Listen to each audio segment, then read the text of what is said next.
नमस्कार दोस्तों, स्वागत है आप सभी का एक बार फिर से संस्कृत ज्योति एकेडमी चैनल में। आज इस वीडियो में हम वरुण सूक्त के 10वें भाग में वरुण सूक्त का 10वां मंत्र पढ़ेंगे। इससे पहले हमने 9 मंत्रों का विधिवत अध्ययन किया है। यदि आपने उन वीडियोस को नहीं देखा है, चैनल में प्लेलिस्ट बना हुआ है वरुण सूक्त के लिए, आप उन प्लेलिस्ट में जाके बाकी के 9 वीडियोस को देख सकते हैं। एक भाग में एक एक मंत्र का बहुत ही सरल रूप से हम अध्ययन कर रहे हैं। इस भाग में हम 10वें मंत्र को पढ़ेंगे। वरुण सूक्त जो ऋग्वेद के प्रथम मंडल का 25वां सूक्त है, जिसके ऋषि शुनहसेब, देवता वरुण है।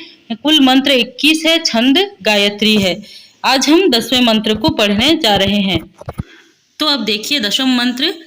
निससादधृतव्रतो वरुणः पस्त्या स्वा साम्राज्याय सुक्रतु। निससादधृतव्रतो वरुणः पस्त्या स्वा साम्राज्याय सुक्रतुः।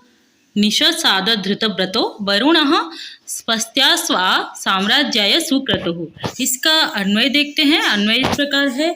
धृतव्रतः सुक्रतुः वरुणः साम्राज्याय पस्त्यासु आनिससाद। धृतव्रतः सुक्रतुः वरुणः साम्राज्याय पस्त्यासु आनिससाद। दोस्तों, पिछले वीडियो में पहले भाग में शायद मैंने बोला है कि सुक्रतुः ये वरुण का विशेषण है। सुक्रतु वरुण का एक नाम है। सतक्रतु इंद्र का एक नाम है। कविक्रतु अग्नि का एक नाम है। तो सुक्रतु वरुण देवता का एक नाम है। तो धृतव्रत सुक्रतु ये वरुण के विशेषण हैं। धृतव्रत वरुण, सुक्रतु वरुण, साम्राज्याय पस्त्यासु आनिससाद।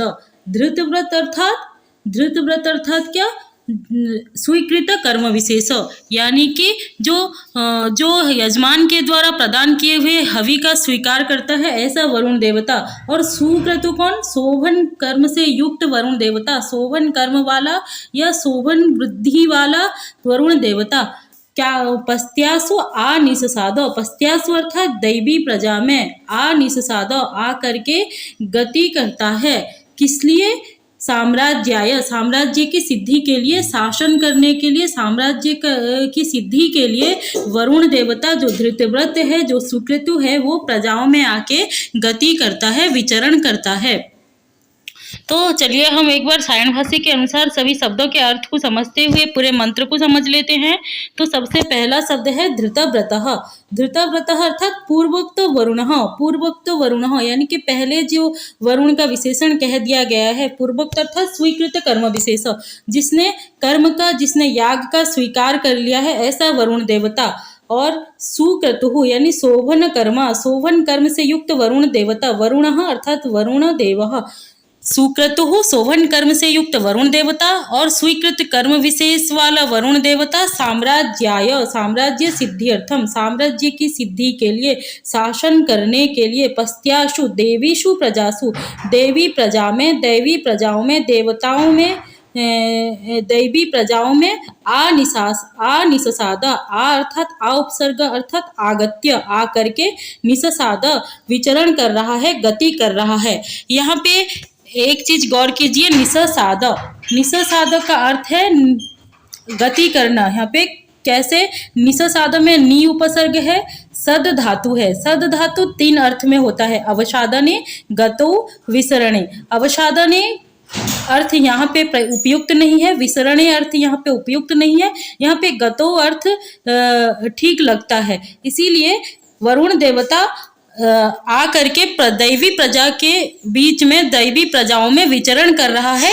किमर्थम? साम्राज्य सिद्ध्यर्थम, साम्राज्य की सिद्धि के लिए, शासन करने के लिए। तो यहाँ पे निससाद का अर्थ क्या होगा? आकर के गति कर रहा है। कहीं कहीं पुस्तक में आकर के बैठना लिखा हुआ है, जो कि गलत लगता है। एक तरह से निससादः यानी कि गति करना, सदरु गतौ धातु है। इसके और 2 अर्थ है, अवसादने और विसरणे, जो कि यहाँ पे उपयुक्त नहीं है। और लिट लकार प्रथम पुरुष एक वचन में निससाद ऐसा रूप बनता है।